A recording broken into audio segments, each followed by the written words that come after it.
스위스에 본사를 둔 글로벌 투자 기업이 남원에 1조 2천억 원을 투자하겠다고 밝혀 지역사회가 술렁이고 있습니다. 실현 가능한 얘기인지 집중 취재했습니다.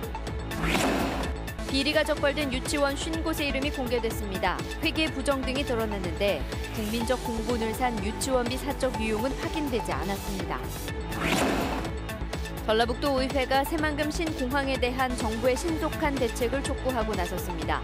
관계부처 항의 방문과 함께 도민 서명운동도 벌이기로 했습니다. 전국 장애인 체육대회가 오늘 막을 올렸습니다. 닷새 동안 이어질 대회에서 전북은 종합 6위를 노리고 있습니다.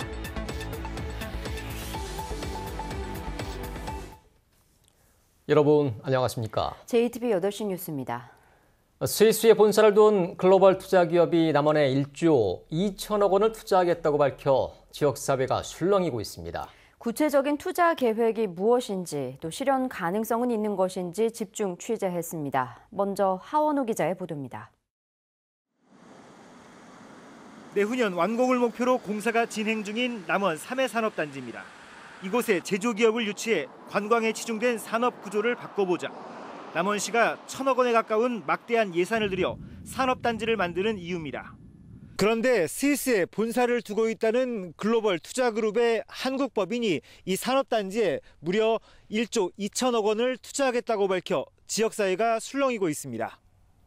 스위스 화이트에셋그룹의 아시아 본부를 맡고 있다는 화이트캐피탈 홀딩스 코리아가 77만 제곱미터 규모의 산업단지를 통째로 매입해 자회사의 기업으로 채우겠다는 겁니다. 200개의 기업을 유치하면 최소 10,000명 이상의 일자리가 생길 것이라고 전망했습니다. 조건도 파격적입니다. 공장을 지어주고 은행 이자보다 낮은 금리로 임대료를 받겠다. 석재와 목재 조각품 등 공단 생산품 직매장을 만들어 관광객을 유치한다는 계획도 내놨습니다. 공단이지만은 민간인들이 와서 거기서 생산된 제품을 직접 살 수도 있고, 그러니까 쇼핑센터도 같이 있는 거죠, 공단 안에. 그래서 그 공단 안에서 생산을 한 것들을 외부의 관광객들이 와가지고 쇼핑을 이렇게 하면서. 남원시는 투자 계획을 환영하면서도 신중한 검토가 필요하다는 입장입니다. 산단법에 따라 제조업이 아닌 업체에 산단을 통째로 분양할 순 없다며 어떤 업체가 입주할 것인지 명단을 요청했습니다. 실질적으로 들어올 업체가 이렇게 제출을 해준다라면은 충분히 신중히 검토해서 그만은 투자를 한다라고 하는데 남원시에서 싫을 일 없고. 인구 감소와 경기 침체로 어려움을 겪고 있는 남원에 천문학적인 규모의 투자가 실제 이뤄질 것인지 기대와 우려가 교차하고 있습니다. JTB 뉴스 하원호입니다. 스위스의 화이트 캐피탈 그룹이 남원에 투자하겠다는 금액은 1조 2천억 원 규모입니다. 남원시 재정의 2배 가까운 천문학적인 금액입니다. 하지만 이 회사의 자본금은 2천여만 원에 불과했습니다. 계속해서 오정현 기자가 보도합니다. 남원 시내 곳곳에는 투자 유치를 환영한다는 현수막이 내걸렸습니다. 국회의원을 지낸 강동원 전 의원도 화이트캐피탈 그룹의 아시아 본부 화이트캐피탈 홀딩스 코리아에 남원 투자 사업단장을 맡는 등 전면에 나섰습니다. 저한테 요청 왔어요. 기왕 나서 주셨으니까 계약해서 성사될 때까지 좀 도와달라. 네. 그래서 뭐 좋다고 해서 이제 이렇게 여기까지 온 거예요. 무려 200조 원의 자산을 운용한다는 스위스 화이트캐피탈 그룹은 어떤 회사일까? 위성 지도로 회사의 주소지를 확인해 보니 평범한 아파트 단지가 나타납니다. 스위스 베른 주 정부가 운영하는 기업 정보 사이트를 검색해 봤습니다. 2015년 11월에 등록된 이 회사 설립 목적은 비즈니스와 금융 컨설팅, 기업 인수 합병 등입니다. 인도와 나이지리아 국적의 3명이 임원진으로 등재돼 있습니다. 자본금은 2만 스위스 프랑, 우리 돈 2,300만 원에 불과한데 스위스에서 유한 회사를 세울 때 필요한 최소 금액이 2만 프랑입니다. 광주에 사무실을 둔 화이트캐피탈 그룹 아시아 본부 역시 지난 5월에 설립된 신생회사인데 자본금은 1,000만 원에 불과합니다. 화이트캐피탈 측은 자본금은 큰 문제가 되지 않는다며 조만간 모든 정보를 투명하게 공개하겠다고 밝혔습니다. 남원시에다가 공식적으로 이쪽에 정보를 넘길 거예요. 이제 그걸 가지고 이제 확인을 하시면 되죠. 자본력이 되는지 안 되는지.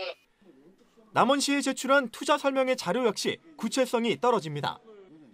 1조 2천억 원을 투자한다는 업체가 만든 계획치고는 현실성이 없다는 지적도 나옵니다. 이러한 거대한 사업을 하는 데 있어서의 사업 계획서가 마치 그냥 구멍가게 하듯이 너무나 단순하고 메모 정도의 사업 계획서라 그걸 과연 어디까지 신뢰할 수 있을지에 대해서 상당히 의문이 많이 듭니다.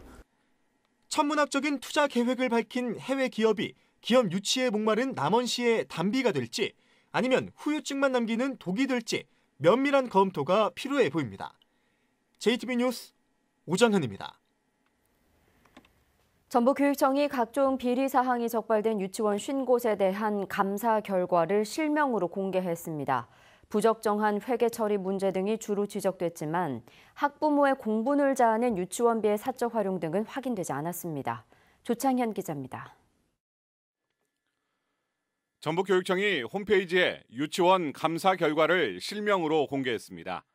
대상은 비리가 적발된 50개 유치원으로 적발 건수는 175건입니다. 이 가운데 공립이 13곳, 사립이 37곳입니다. 공립유치원은 원장의 업무 추진비와 인건비 지급 부적정 사례가 주로 지적됐습니다.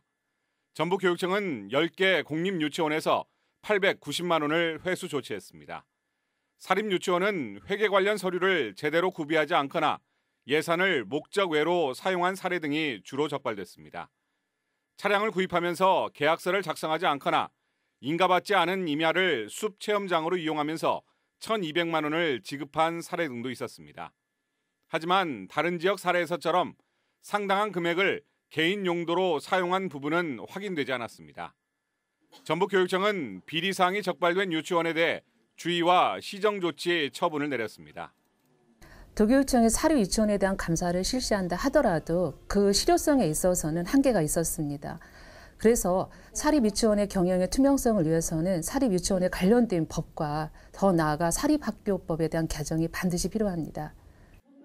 전북교육청은 2020년까지 사립 유치원에 대한 전수 감사를 실시하고 유치원 비리 신고센터를 운영해 상시 감사 체계를 유지하겠다고 밝혔습니다. 아직까지 도내 사립유치원들의 휴폐원 움직임은 없는 것으로 파악됐지만 만일 사립유치원들이 집단 반발할 경우 전북교육청은 허가 취소 등 강력 대응하겠다고 밝혔습니다. JTB 뉴스 조창인입니다. 문재인 정부 출범 이후 전북은 오히려 더 큰 어려움을 겪고 있지만 무엇 하나 해결되는 게 없다는 불만이 커지고 있습니다. 참다 못한 전라북도 의회가 새만금 신공항의 조속한 추진만이 지역 경제를 살릴 수 있다며 정부의 책임 있는 대책을 촉구하고 나섰습니다. 이승환 기자의 보도입니다. 송성환 의장은 전북 경제가 초토화됐지만 그 어떤 것도 속 시원하게 해소되지 않고 있어 답답하고 억울한 심정이라고 말했습니다. 그럼에도 대책은 나오지 않고 있다면서 군산 문제가 지역 파산까지 몰고 올 수 있다고 전라북도와 정부에 경고했습니다. 또 이런 상황에도 정부가 신공항 기본계획 용역비 25억 원을 반영하지 않았다며 신공항의 조속한 추진만이 어려운 경제를 살릴 수 있다고 강조했습니다. 침체된 전북과 새만금 발전의 교두보가 될 새만금 신공항이 조속히 착공될 수 있도록 예비 타당성 조사 면제 및 기본 계획을 즉각 수립하라. 지나치게 느긋한 전라북도에게도 안 되면 말고식에 아니란 태도에서 벗어나라고 질타했습니다. 도의회의 이번 기자회견은 조만간 예정된 정부의 전라북도 관련 일정과 예산국회를 앞두고 나왔습니다. 정부의 후속 조치가 구체화되지 않으면 구체적인 행동으로 좀 돌입할 수 있겠다 이 정도의 결의를 다지고 이 자리에 섰고요.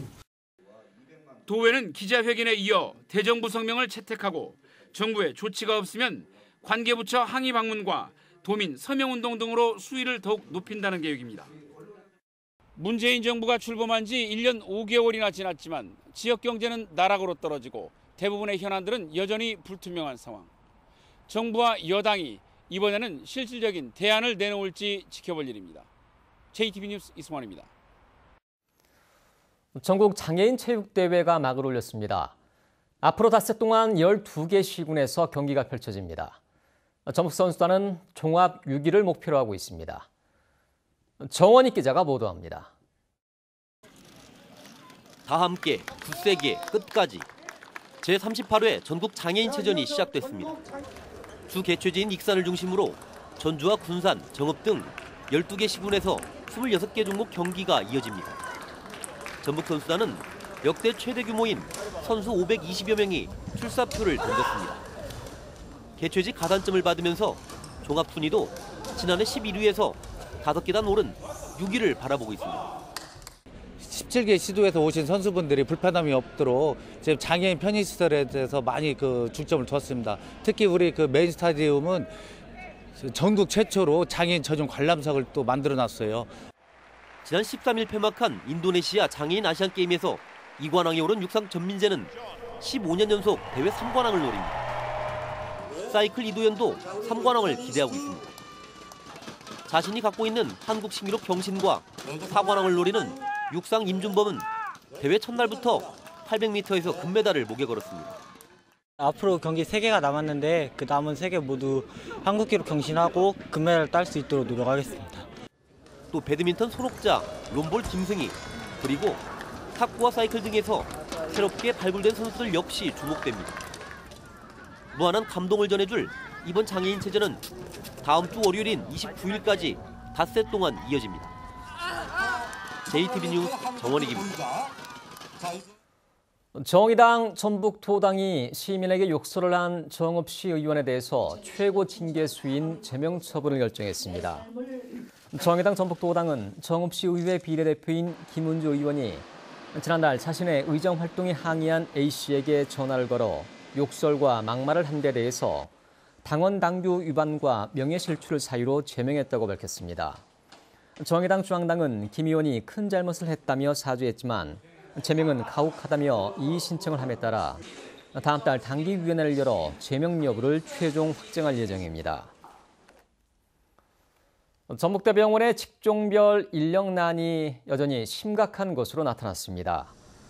국회 전희경 의원이 국립대병원 자료를 분석한 결과 전북대병원의 전공의 정원은 45명이지만 병리과와 진단, 검사의학과 등 상대적으로 비선호 과목을 중심으로 7명에 부족해서 전체 충원율은 84.4%에 불과합니다.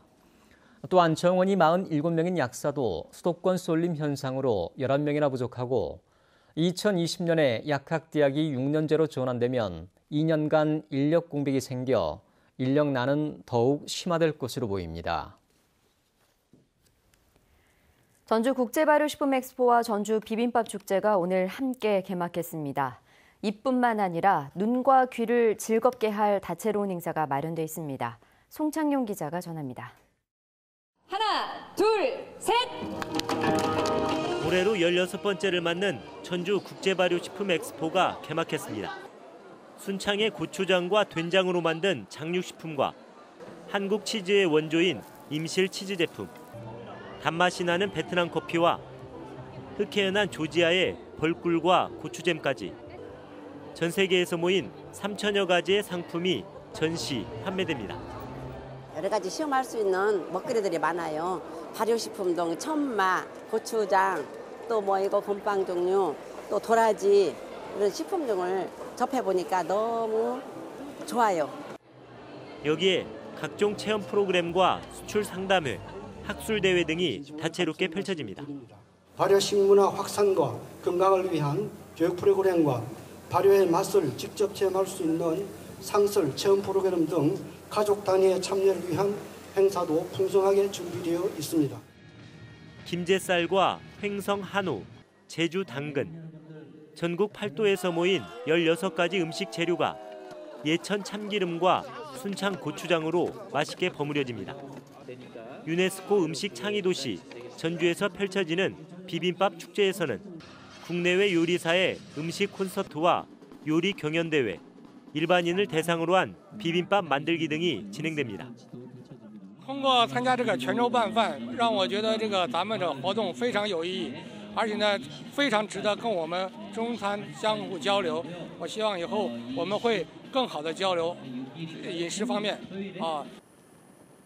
가을이 즐거워질 국제 발효식품 엑스포는 오는 29일까지, 비빔밥 축제는 28일까지 이어집니다. JTB 뉴스 송창용입니다. 전북대 총장 선거 후보자 6명이 제기한 선거 규정 관련 집행정지 가처분 신청이 기각돼 오는 29일로 예정된 선거가 예정대로 진행됩니다. 전주지법 제2행정부는 오늘 전북대 총장 선거 후보자 6명이 총장추천위원회와 전주시 덕진구 선관위를 상대로 제기한 총추위 결정 집행정지 가처분 신청을 기각했습니다. 재판부는 총장 선거가 진행될 경우 신청인들에게 회복되기 어려운 손해가 발생한다고 볼 수 없다며 기각 사유를 밝혔습니다. 전북대 총장 선거에 출마한 이남호 전북대 총장이 경찰 내사를 받고 있다는 소문에 대해 경찰이 사실 무근이라는 입장을 밝혔습니다. 전북지방경찰청은 소문과 관련해 이 총장을 내사한 적은 없으며 최근 이 총장이 소문 유포자를 처벌해달라는 고소장을 제출한 만큼 관련자를 불러 조사할 예정이라고 밝혔습니다. 이 총장은 지난 23일 SNS에 이 총장이 학교를 사유화해 경찰 내사를 받고 있다는 허위 사실을 게시했다며 경쟁 후보 6명을 경찰에 고소했습니다. 중소기업진흥공단이 청년 창업자를 지원하기 위해 만든 기관인 전북 청년창업사관학교가 전주에 문을 열었습니다. 청년창업사관학교는 청년 창업자의 시제품 제작과 투자 유치 등 사업화에 최대 1억 원을 지원하게 됩니다. 전북 청년창업사관학교의 경우 지난 7월 116명이 입교를 신청해 이 가운데 32명이 최종 선발됐습니다. 전북지방경찰청 광역수사대는 여성 운전자만 골라 일부러 팔을 부딪히는 이른바 손목치기 수법으로 수차례 합의금을 챙긴 혐의로 전주에 사는 60살 박모 씨를 구속했습니다. 박 씨는 지난 3월부터 최근까지 서울과 전주에서 여성이 운전하는 차량에 일부러 팔을 부딪힌 뒤 안경이 부서졌다며 수리비 명목으로 20차례에 걸쳐 80여만 원을 챙긴 혐의를 받고 있습니다. 경찰 조사에서 박 씨는 여성 운전자가 남성보다 순순히 요구를 들어줄 것이라고 생각해 범행 대상으로 삼았다고 진술했습니다. 내일은 대체로 흐린 가운데 오전부터 비가 내리겠습니다. 예상 강수량은 5에서 30mm입니다. 비는 내일 저녁에 그치겠지만 모레 오전에는 곳에 따라 빗방울이 떨어지겠고 고지대엔 눈이 날리는 곳도 있겠습니다. 내일 아침 최저 기온은 7도에서 13도로 오늘보다 6도가량 높아 포근하겠습니다. 비로 인해 한낮 기온은 17도 안팎으로 오늘보다 6도가량 뚝 떨어지겠습니다. 기온은 내일 밤부터 떨어지기 시작해 당분간 추운 날씨가 이어지겠습니다.